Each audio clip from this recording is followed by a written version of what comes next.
Bum bum bum bum bum bum bum bum bum bum bum bum. The Peter Dislike Show. Bum bum bum bum bum bum bum. So this week actually marks an important anniversary for me. It's been 21 years since I quit drinking soda. A little bit of background. I used to drink a lot of soda when I was a teenager. I would love to go to Burger King as a kid because the soda fountains were outside of the counter at Burger King. It made it easy for you to refill your soda 20 times without somebody giving you a funny look, right? And so I would drink a lot of soda at home too. I was very overweight and I had all sorts of mental health problems. And so, had I gone down that path of continuing to drink soda, first of all, I don't even know if I would be alive today. And even if I were, I think I would be institutionalized, given the path I was going down. And so I quit drinking the soda. I was 16 years old. There was one thing that pushed me over the edge to quit drinking the soda. I was going to college part time, and there was a girl in the classroom that I liked. Turns out I never got to do anything with that one girl, but I met somebody else as a result. And what was really interesting was that the physical cravings for soda passed really quickly. Between then and now, I haven't had that many cravings. So the drug effect cravings lasted a little bit. That might have lasted a week or two. It wasn't that bad because I still consumed caffeine. And it was mostly the sugar I was getting off of. The withdrawal from that didn't last very long either. Probably more like a week, 2 weeks, probably. Um, and there was a time when I went a month without caffeine. That wasn't so bad either. And so, or more than 3 months without caffeine one time. And I'm once again off of caffeine because there's a art project I want to do that requires very steady hands. And so caffeine is not hard either. The most difficult part of quitting the soda was the societal issues that went with it. What do I mean by that? Well, I go to an event and people who saw me formerly drinking 1-2 liters of soda in the past wanted to know what was up, and or I go to a new event and at the time you got to remember in 2003, trying to not drink soda in 2003 was the equivalent of not accepting a cigarette back in the 1950s, right? And people gave a lot of crap for that, right? They especially if you wouldn't even drink one soda, right? And so nowadays it's probably not so bad anymore, but there are still other food barriers, and it just felt like you were buffeted by headwinds when you went out, right? Uh, I have a funny story about this actually. I was working at a tutoring center. I think I had a sixth or seventh grader who had a couple lectures about etiquette, uh, and he learned in school that if somebody refuses alcohol at an event, you should let it be. You don't chase down a reason for why they're refusing the alcohol. And I asked this kid just to see what his thoughts were. Well, what do you think? Does it apply to other substances in our lives that we might take into our bodies? And he didn't think of food. He thought I meant drugs or prescription medications. And he said, "Well, yeah, but what do you mean, like marijuana or maybe if somebody takes heart medication?" And I said, "Well, yeah. What do you think? Does it apply to those cases?" He said, "Sure, it does." I said, "Are there other things that we take into our bodies that it might apply to?" I wanted to see if he would make the connection there, and he said, "What else?" And he didn't know. And so I said, "What about our food? You know, if you make your somebody what you think is should be somebody's favorite dish, and they say they don't want it, do you usually chase them down?" He didn't think it applied to it. It took a little bit of showing him what I meant by that, right? And situations that I've run into.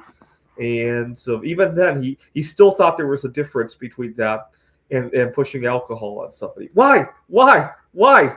I don't understand it. I can't tell you how many headwinds I run into. If I didn't have to interact with somebody, my healthy eating doesn't even register as an event. Actually, there was a time 4 years ago when it didn't even register as an event. I didn't have to interact with anybody. If anything, the only time I ran into difficulty 4 years ago was that the store would close early when I had a craving at 2 in the morning, right? Or they would run out because they were so busy buying toilet paper and all that. That's the only extent that I was buffeted by any sort of headwinds. Actually, that wasn't even a headwind. That was more of a tailwind because it forced me to try new foods that I never thought of, or forced me to actually go to sleep at 2 a.m. instead of craving my favorite foods. Right? That was a tailwind. That wasn't a headwind, actually, in terms of my healthy eating journey. But I run into serious headwinds. Like I had a colleague at CAC who was very nice to invite me to her home for uh, she had a party with her neighbors and all that. But then I sit down and I have to. It would have been okay if I just said, you know what, this food doesn't work for me. But she insisted on asking if she could prepare something that would work for me. But you got to understand that would force me to disclose a lot of things that I might not want to, right?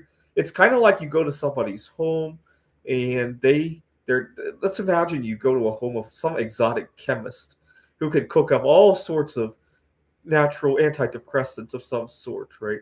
And he asks, and he wants to know if he could cook up something for you, but it would force you to disclose all sorts of medical history, right? Would you feel comfortable having to deal with somebody like that? Unfortunately, if you had a friend like that, you probably wouldn't call him a friend, right? The unfortunate thing is that everybody around me behaves that way with their food, right? That's the unfortunate part of it, right? The younger generation is so much better, though. I can talk about two experiences. First, we recently had an event at the community college, some kind of orientation slash gathering slash some video games there, and there was a table full of all sorts of foods and drinks, and I noticed that by the end of the night, only the very unhealthy stuff was left. Right, you had a lot of soda at the table. You had hardly anybody. Well, more people touched the healthy stuff than the pizzas, the donuts, and all that. That felt really good to see. The other time I noticed something was that I was at we have clubs at the college, and one day I overheard a bunch of kids. They were 18, 19, 20 years old. They were talking about an event they would like to hold and some food that they would like to bring to the event. And one of the kids has the foresight to ask the others at the table if anybody has any allergies. That felt really good to hear. Although it's a double-edged sword though. If you ask somebody if you have any allergies and they say, don't worry about me, I'll bring my own food, you should probably leave it at that. Because if you ask if you can prepare, especially if there are other people around, right? Asking somebody, how can I prepare some food that works for you? Well, that might not be a very comfortable subject, right? That's like asking somebody, what drugs can I pick up from the pharmacy? It really is for you, right? It really is. What people don't realize is that for somebody with a chronic health problem, their food choices could almost be as sensitive as their medication choices. Feel free to leave a comment if that strikes a chord with you. Okay, now on to the other thing that our lives revolve too far around is I have a big problem with the dating scene. I overheard some people talk about how they felt cheated and all that. I wish we didn't call it cheating. I wish we called it additional networking, right? If you have a friend who makes other friends out there, and then I was talking to somebody about it. Was well, what about if they're going to the bedroom with each other? Yes, exactly. Why can't we have networking that didn't involve that? So we didn't have to worry about cheating. We could just meet a lot of new people, right? And that's just. Oh no, my internet's disconnecting. Okay, am I back on now? Because my internet just disconnected for some reason. But I want to meet people that don't think about sex like every few seconds, right? And our entire lives are just completely appended by that stuff, right? And what's really sad is that when you meet somebody, you can't even get to know how they react to that. You can't on your first date talk about how often these people think about sex, what they think about starting a family, and all that. Now, next month we have Arizona State Fair, and I have a big pet peeve with that because they have a quirky situation that makes it really difficult to go to the fair alone. Now, can you imagine? I would imagine the employees who sign up to work for the Arizona State Fair, they probably get a lot of training on biases, right? Oh, we shouldn't judge people for their skin color, their religion, maybe even their weight, right? Nowadays, a lot of fair rides, there's been a lot of backlash that they don't sit people who weigh a certain amount or a certain height. There's a lot of backlash to get those rides redesigned to allow for that, right? You can imagine that the fairground employees get a lot of training about sexual harassment, sexual discrimination, right? What to do if they witness any of that kind of stuff. Right? You can imagine they get a lot of training on maybe even food allergies, right? Be careful eating around your your customers, right? They probably get a lot of training on that stuff. But there's one group that not only do they probably not get training about discrimination against, but their entire fairground discriminates against, right? Why? I think it's this mania of people need to hook up with each other and have sex and all that. The whole complex, right? We have a giant food industrial complex and sexual industrial complex, unfortunately, right? We don't have a huge. Nobody seems to make a lot of. If you discriminate against black people, nobody really profits off it. In fact, they probably lose profits if they practice it, right? If you start kicking out all the black people at your restaurant, you're just going to lose profit, right? But if you kick out people who only come alone, you force people into unhappy relationships. You might make a lot of money that way, right? And so I think that's the big problem, right? This is the Peter Dislike Show. Bum bum bum bum bum bum bum bum bum bum bum bum. The Peter Dislike Show. Bum bum bum bum bum bum bum.